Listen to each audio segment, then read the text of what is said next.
नमस्कार दोस्तों, स्वागत है एक बार फिर से आपका डीजी सेवा यूट्यूब चैनल पे। चलिए आज के वीडियो में हम ई श्रम कार्ड की स्टेप बाय स्टेप रजिस्ट्रेशन की प्रोसेस देखते हैं। चैनल पे नए हैं तो सब्सक्राइब ज़रूर कर लीजिएगा।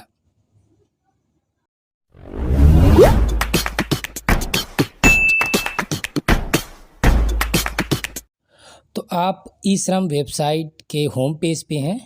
इसकी लिंक मैं वीडियो के डिस्क्रिप्शन में दे दूंगा। रजिस्ट्रेशन से पहले हमें कुछ चीज़ों की ज़रूरत होगी, इसे हमें कलेक्ट कर लेना है। सबसे पहले हमें ये देखना है कि बेनिफिशियरी का आधार नंबर हो।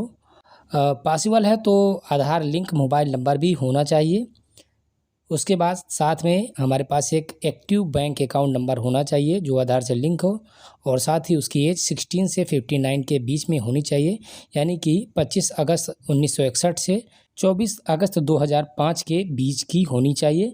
साथ ही वो ईपीएफओ और ईएसआईसी का मेंबर नहीं होना चाहिए, यानी कि वो कर्मचारी राज्य बीमा और भविष्य निधि संगठन का मेंबर नहीं होना चाहिए।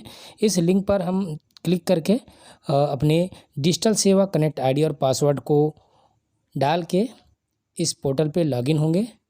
उसके बाद ही हम इसके रजिस्ट्रेशन की आगे की प्रोसेस कर पाएंगे।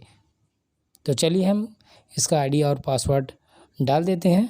इसके बाद हम यहाँ पर इसका कैप्चा इंटर करने के बाद साइन इन पे क्लिक करेंगे। तो इस तरह से हमें ई श्रम का डैशबोर्ड देखने को मिल जाएगा।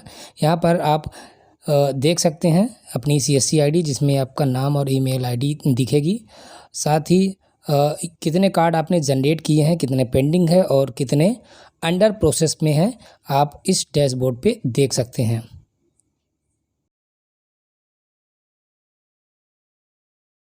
लेफ़्ट साइड पे ये जो UW रजिस्ट्रेशन के लिंक है, यहाँ से हमने जितने भी रजिस्ट्रेशन कंप्लीट किए हैं उसकी लिस्ट हम देख सकते हैं। हम डैशबोर्ड पे जाएंगे, यहाँ रजिस्टर्ड न्यू UW मिलेगा। तो हमारी रजिस्ट्रेशन की प्रोसेस इस पे क्लिक करने के बाद से ही स्टार्ट होगी, तो हम इसे क्लिक कर लेते हैं। यहाँ पर हमें आधार लिंक मोबाइल नंबर डालने की आवश्यकता होगी। हम आधार लिंक मोबाइल नंबर डालेंगे। साथ ही जो ईपीएफओ और ईएसआईसी का डिक्लेरेशन है, इस पे हमें नो पे करना होगा, क्योंकि इसके मेंबर्स इस जो योजना के लिए एलिजिबल नहीं है।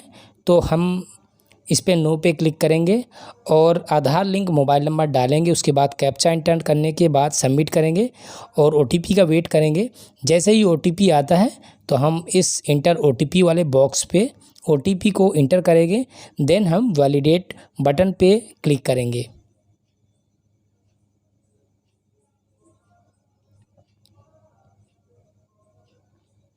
उसके बाद हमें आधार ई-केवाईसी करना होगा।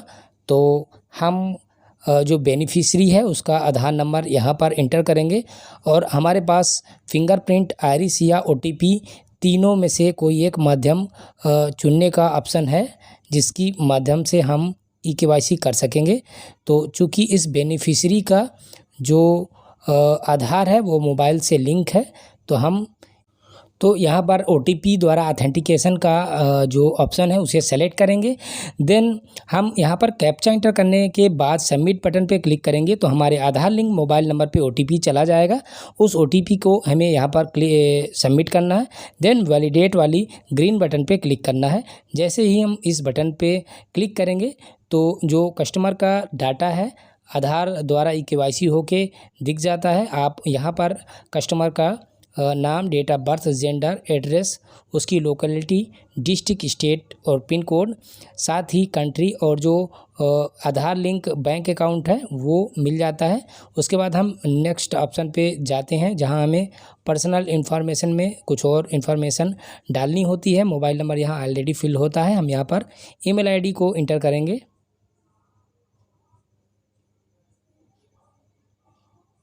उसके बाद मैरिटल स्टेटस को सेलेक्ट कर लेंगे। फादर्स नेम को यहाँ पर फिल करेंगे।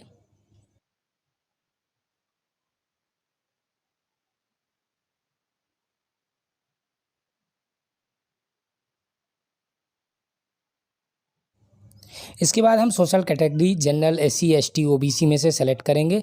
उसके बाद आपको उसका सर्टिफिकेट अपलोड करने के लिए बोलेगा, हालांकि ऑप्शनल है, इसे आप लीव कर सकते हैं। देन हमें ब्लड ग्रुप सेलेक्ट करना होगा और अगर दिव्यांगता है तो यस या नो पे क्लिक करना है। अगर आप नॉमिनी डिटेल ऐड करना चाहते हैं तो यस, अदरवाइज नो पे क्लिक करके नेक्स्ट पे चले जाएंगे। नेक्स्ट ऑप्शन में आपको यहाँ रेजिडेंशियल एड्रेस आपका फिल करना है। लोकेलिटी आपकी ऑलरेडी फिल होगी, आपको स्टेट सेलेक्ट करना होगा। उसके बाद आपको डिस्ट्रिक्ट सेलेक्ट करना है। यहाँ पर हाउस नंबर पे स्ट्रिक मार्क है तो यहाँ पर हम कोई हाउस नंबर भी फिल कर देंगे। उसके बाद हम अपना सब डिस्ट्रिक्ट यानी तहसील सेलेक्ट करेंगे। एरिया पिन कोड फिल करने के बाद यहाँ पर इस लोकेशन पे हम कब से रह रहे हैं, चूँकि बेनिफिशियरी जन्म से रह रहा है तो वो ईयर हम सेलेक्ट कर लेंगे। देन नेक्स्ट स्टेप में हमें बेनिफिशियरी की एजुकेशनल डिटेल फिल करनी होगी। उस एजुकेशन का अगर सर्टिफिकेट है तो वो भी हम अपलोड कर सकते हैं। मंथली इनकम का स्लैब क्या है वो हम यहाँ से सेलेक्ट करेंगे और नेक्स्ट पे जाएंगे। ऑक्यूपेशन में बेनिफिशियरी किस पेशे से संबंधित है, इस आई बटन पे आप क्लिक करेंगे तो आपको एक PDF मिल जाएगी जिसमें जो भी पेशे हैं तो उसका कोड के साथ आप लिस्ट देख सकते हैं। आपको वो पेशा टाइप करके फिल करना होगा तो आप उसकी इनिशियल स्पेलिंग देख लेंगे। जैसे कि अगर आपको रिटेलर डालना है तो RET एटलीस्ट आपको टाइप करना होगा। बाकी ऑटो फेच होने के बाद आप उसे आसानी से सेलेक्ट कर पाएंगे। तो चलिए यहाँ पर हम रिटेलर डाल रहे हैं तो रिटेल सेल्स एसोसिएट या असिस्टेंट आ गया है। तो जो शॉपकीपर के साथ काम कर रहे हैं ये उस पेशे के लिए हमने ये सेलेक्ट किया है, उसका एक्सपीरियंस हमने डाल दिया है। उसके बाद नेक्स्ट स्टेप में हमें जो बेनिफिशियरी है उसका अकाउंट नंबर डालना है। क्या वो आधार से सीड है, उसका account number state bank already दिया हुआ है, आपको यहाँ पर बैंक अकाउंट डालना है। कंफर्मेशन के लिए हमें बैंक अकाउंट नंबर 2 बार टाइप करना होगा। चूँकि कस्टमर को या बेनिफिशियरी को जो लाभ है अकाउंट से संबंधित है तो उन्हें इसी पे मिलेंगे, इसलिए आपको ध्यानपूर्वक बैंक अकाउंट नंबर डालना है। और जैसा कि उस अकाउंट होल्डर का नाम होगा तो उसे भी यहाँ पर ठीक तरह से फिल करना है। उसके बाद आपको कस्टमर का बैंक अकाउंट का जो IFSC कोड है उसे इंटर करके सर्च करेंगे तो बैंक का नेम और उसकी ब्रांच नेम आ जाएगी। आपको सेव एंड कंटिन्यू पे क्लिक कर देना है। तो कस्टमर का पूरा फॉर्म कंप्लीट हो चुका है। यहाँ पर आप प्रीव्यू देख सकते हैं और अगर किसी प्रकार से आपको एंट्री करनी है करेक्शन तो उसे कर सकते हैं, अदरवाइज डिक्लेरेशन पे क्लिक करके आप सबमिट पे क्लिक करेंगे तो आपको एक OTP मिल जाता है जिसे डाल के आप सबमिट करते हैं तो आपका UN कार्ड जनरेट हो जाता है और इस तरह से मैसेज मिलता है, thank you for registering as unorganised worker, your UN number has been sent by SMS to your registered mobile number. और इस तरह से आपको UN कार्ड मिल जाता है जिसे आप प्रिंट करके बेनिफिशियरी को हैंड ओवर कर सकते हैं। अब देखते हैं अपडेशन की प्रक्रिया क्या होगी। अगर आपने कोई गलत एंट्री कर दी है तो आप वापस से बेनिफिशियरी का आधार नंबर इंटर करेंगे और उसे आई एग्री करने के बाद सबमिट बटन पे क्लिक करेंगे और OTP को इंटर करेंगे। OTP के इंटर करने के बाद आपको वैलिडेट बटन पे क्लिक करना होगा तो आपको कुछ इस तरह से दिखाई देगा।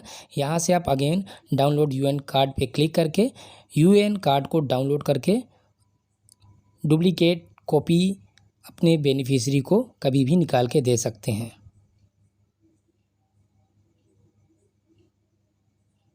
होम पे जाने पर वापस से हम इस अपडेट प्रोफाइल का ऑप्शन मिल जाता है। यहाँ पर हम पर्सनल इन्फॉर्मेशन, एड्रेस, एजुकेशन या ऑक्यूपेशन में किसी प्रकार का चेंज है, ये ऑक्यूपेशन वर्कर ने चेंज कर दिया है तो आप उसे यहाँ पर क्लिक करके ऑक्यूपेशन को चेंज भी कर सकते हैं।